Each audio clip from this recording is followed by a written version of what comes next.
Hello, good evening guys. Multi cropping. मा जिनिस बेलाय नोंथांमोना देखायनोसै आं दिनै माल्टि क्रपिं माइनि उनाव मा आबाद खालामो आरो माइ गायजायै जायगायाव मा आबाद खालामो बेखौ दिनै फुरा देखायनो थांगासिनो दं लोगोफोर नायलांबाय था चलो बिदिबा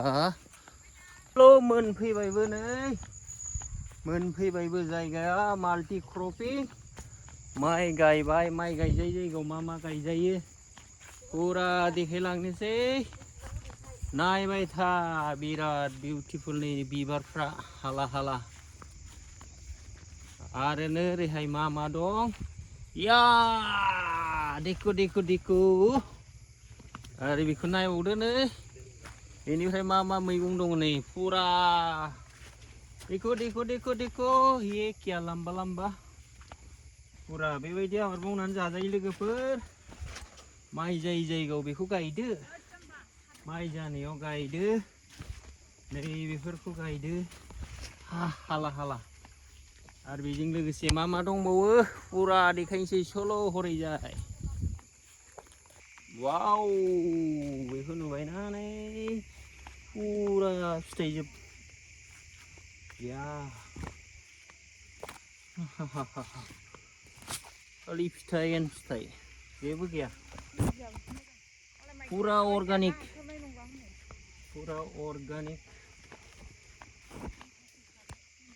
या फुरा ओरैहाय नायहैदोलाय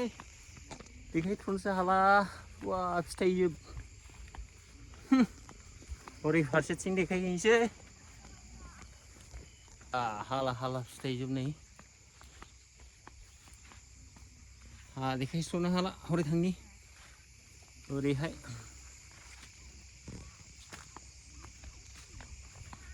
नेरैहाय फै वाओ ये इसको देखा है क्या है गाइस मोस्ट इम्पोर्टेंट थिंग्स नै बाहायसो दङ हाला रे वाह बिदि गायनानै जाजायो फुरा मोनजोब्बाय नै फिथाइजोब बिलाइ होननायानो गैया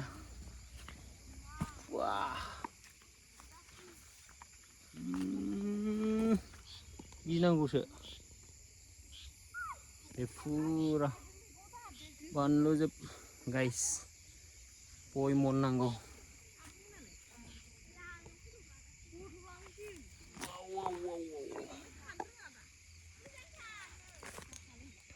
फिथाइजोब खाथ्रुस हाया नै माथो फुरा फिथाइजोब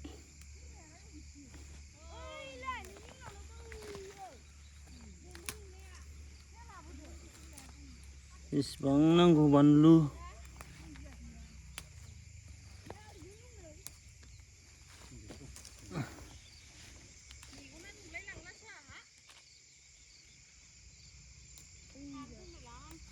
नों फोरलाखौ खायदोलै आं बानलु खादों खाथ्र'नो हाला आं गायजोब्बाय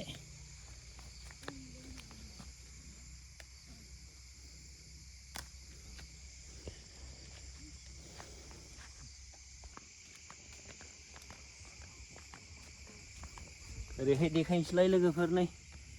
फुरा अर्डारल' होदो मा बेसेबां नांगौ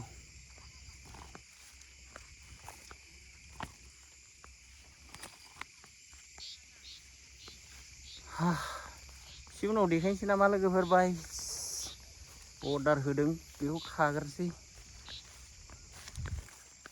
माल्टि क्रपिं होनो बेखौ आरो नै बानलु जायै हाफोराव मा गायजायो नै बेखौ देखायबावनो वाह भेरि इम्पर्टेन्ट बेखौ नायदो याम थास' बागान 5 बिगा वाव माइ जायाबा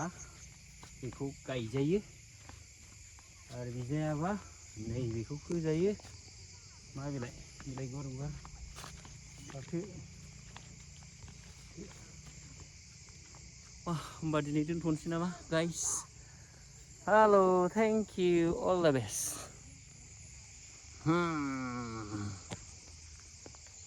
वाव